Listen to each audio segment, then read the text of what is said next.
व्याकरणाचार्य महोदय के माध्यम से आप लोग काफ़ी एक एक क्रियापद में बहुत देर तक आप लोगों को डुबकी लगाते रहे।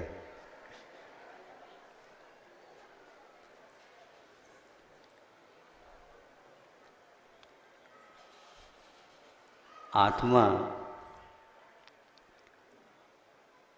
इस शब्द की उत्पत्ति में ये बताया गया है, अतति व्याप्नोति परिणमति स्वकीयान गुणान शुद्धान वा अशुद्धान वा पर्यायान वा इति आत्मा।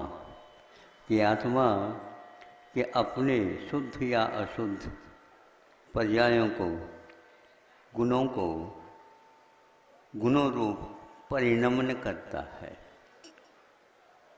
व्याप्त होता है और एक प्रकार से अतति गच्छति ऐसा कहा। यह गच्छति क्रियापद रुकने के लिए नहीं कहा। फिर कहाँ तक वह गमन करे तो आचार्य कहते हैं कुछ उसकी परिसीमाएँ हैं, प्रदेश हैं, उतना वह गमन करता है। कि तनोति क्रिया के क्रियापद के बारे में जो बात कही है वह अतति के साथ बहुत ही अच्छे ढंग से संबंध रखता है। आत्मा दूसरे के देश में जाकर के अपना फैलाव नहीं करता। ये अपने आप में बहुत महत्वपूर्ण है।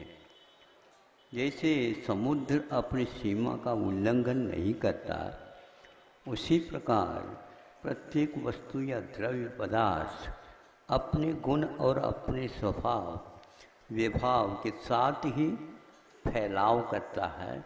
यही तनोति या तनोमि में भी भाव अभिव्यक्त होता है।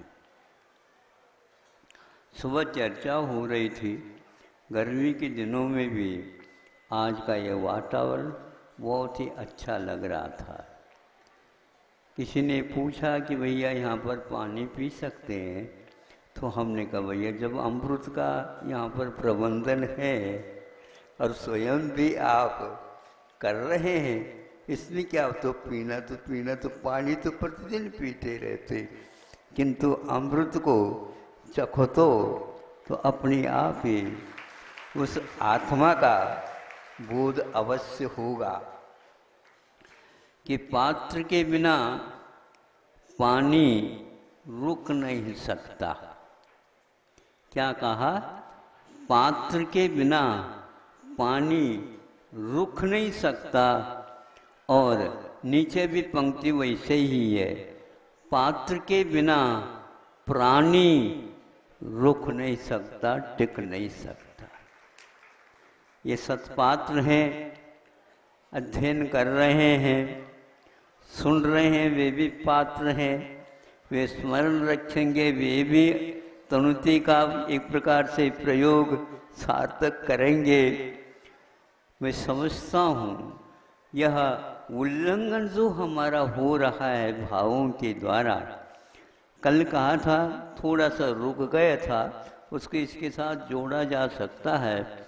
आत्मा अखेद्य है, आत्मा अछेद्य है, नित्य है और वह सनातन है। यह एक कारिका शायद गीता की आती है।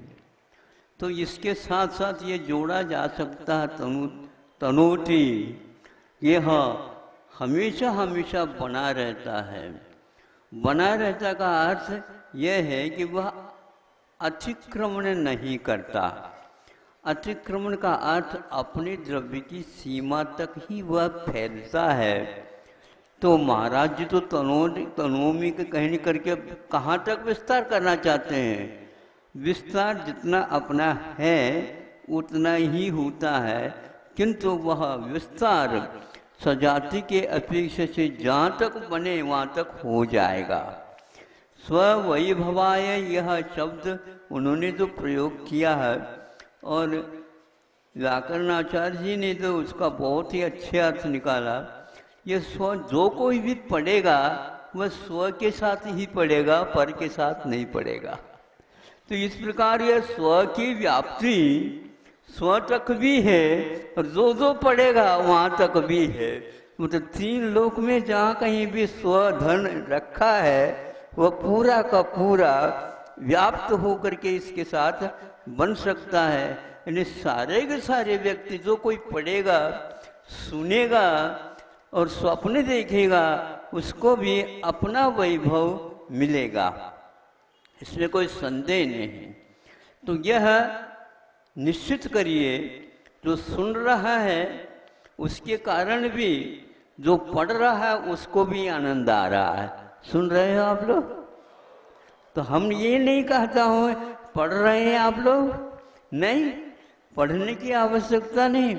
जब मैं पढ़ता हूँ तो अपने आप में रह नहीं पाता, लेकिन अपने में जो था वह सब विस्तार करने जा रहा हूँ, विस्तार करता रहता हूँ।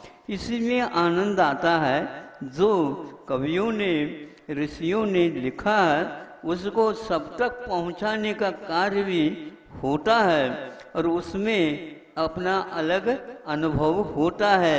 सभी मुद्राओं को देख करके ऐसा लगता है कि मैं अकेले प्रसन्न नहीं हूँ, ये सारा जगत ही प्रसन्न है, डूब गया है। यह स्व और पर कल्याण के लिए कारण है। ये बहुत मिठास को लेकर के है, आनंद को लेकर के है।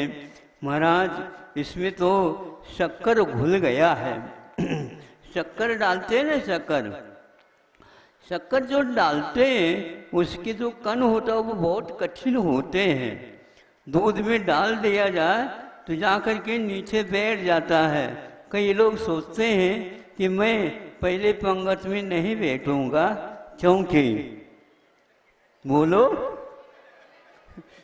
क्योंकि पहले पंगत में ऊपर ऊपर का आएगा और नीचे का नहीं आएगा, तो वह दूध में मिल नहीं पाएगा। तो ये बिल्कुल ठीक है। वह शक्कर अंत में मिलेगा तो केवल शक्कर शक्कर खाओगे तो बीमारी भी हो जाएगी, नहीं समझे? दूध ये ऊपर वाले ले लेंगे, दूध वैसे मिष्ट होता है, और शक्कर तो क्या करता मालूम है, उसको बाहर निकलना बहुत कठिन होता है। इस प्रकार तनोमी क्रिया के माध्यम से ये कहना चाहते हैं, मैं ऐसा विस्तार करूंगा कि एक एक दूध के रग में वह मिठास और आ जाए। तो उसके लिए क्या करें हम? उसी शक्कर के एक बतासा बनाए, सामने यहाँ पर ग्लास रखे, मानव का पानी का ग्लास है, और वह उसको उसमें छोड़ दिया। अब बताओ शक्कर की भांति वह नीचे जाकर के बैठेगा? नीचे तो जा रहा है, लेकिन वह नीचे अपनी गति से, मंद गति से जा रहा है। जाते जाते जाते जाते बोलो क्या होगा? घुलता जाएगा, घुलता जाएगा, घुलता जाएगा, और अंत तो गत्वा वह उसमय होगा। इसका नाम तनोमी ऐसा है। मैं ऐसा विस्तार करता जाऊंगा कि प्रत्येक व्यक्ति के जीवन में घटित होता चला जाए। कितनी उदार दृष्टि है ग्रंथकारों की। युगों युगों के बाद में भी वह पाठक आएगा तो समझेगा, पढ़ते पढ़ते पढ़ते पढ़ते ही वह उसमें लीन होता जाएगा। यह कहने की कोई आवश्यकता नहीं। आत्मा संचेतयते ये भी कहा है। अतति व्याप्नुति परिणमति, यह प्रत्येक पदार्थ का कार्य है। लेकिन यहाँ पर प्रसंग में आत्मा का अर्थ, अतति का अर्थ परिणमति का ही नहीं, किंतु संचेतयते, यह चेतना के साथ, संवेदना के साथ आत्मा की जो सीमा परिसीमा है, इसका व्यतिक्रम हो रहा है, अतिक्रम हो रहा है, आक्रमण हो रहा है। ये सारे क्रमु धातु के विशेषताएं हैं, किंतु इसमें हमारे आचार्य कहते हैं प्रतिक्रमण को भी ध्यान में रख करके कर देना। हम हमेशा हमेशा कोई भी क्रिया करते हैं अंतर्मुहूर्त के उपरांत ये काय सर्ग कर लेते हैं, क्योंकि उसमें हमारा अतिक्रमण हो जाता है। शब्दों को ग्रहण करना और उसको दूसरे तक पहुंचाना, पहुंचाते पहुंचाते यदि नहीं पहुंच पाता या वो नहीं ग्रहण कर पाता तो क्रुद्ध भी हो जाना, ये सब बातें उसके साथ लग जाती हैं। इसमें कोई संदेह नहीं कि आचार्यों को बहुत गंभीरता से आप देखो तो उनके सामने बहुत अड़चने हैं, समस्याएं हैं, और समस्याओं की पूर्ति वही कर सकते हैं, हम लोगों की वश की बात नहीं है। काव्य ख्याति में समस्या पूर्ति भी एक अलंकार, एक विधा है, जो कि ग्रंथों को चुराने की बात उसमें आ जाती है। चुराने का मतलब क्या? चुर धातु चो रही थी, और ऐसे बुंदेलखंड में पूछो तो क्या दाल चुर गया? दाल चुर गई? अच्छा, स्त्रीलिंग है? अच्छा, पुल्लिंग नहीं है? अच्छा, स्त्रीलिंग है। दाल चुर गई, और यदि मान दाल नहीं चुरते तो क्या होगा?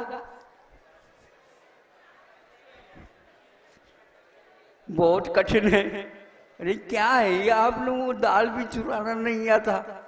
हम क्या करें? दाल तो तब चुरती है जब अच्छा पानी मिल जाए। तो खारा पानी मिल जाता है तो उसको खारा न बोल करके भारी पानी है, हम भारी पानी का भी आभार करते हैं। तो वह दाल को दाल न रख करके फिर उसको हम पीस लेते हैं तो अपने आप ही चुर जाएगी। एक एक कण में वह चला जाएगा और वह भोजन कर लेगा।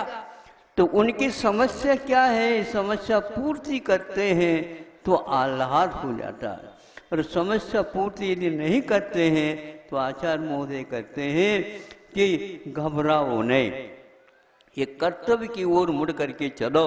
जैसे बतासा वह निश्चित रूप से घुलने की क्रिया से युक्त था और वह धीरे धीरे उस पानी में घुल जाता है। बहुत कठिन है समझना, किंतु हाँ कह करके हम चलें, वह घुलता चला जाएगा। आज या नहीं कल कम से कम घुल ही जाएगा। विद्या कालीन पच्यते। संवेदनशील आप हैं तो अवश्य ही वो पचेगा। यदि संवेदनशीलता समाप्त हो जाएगी, पाचन क्रिया आपकी समाप्त हो जाएगी और आप अघोषित मृत्यु के शिकार बन जाओगे। आज यही हो रहा है। हम वर्षों हो गए किंतु उसको पचाने के उपक्रम नहीं कर रहे हैं।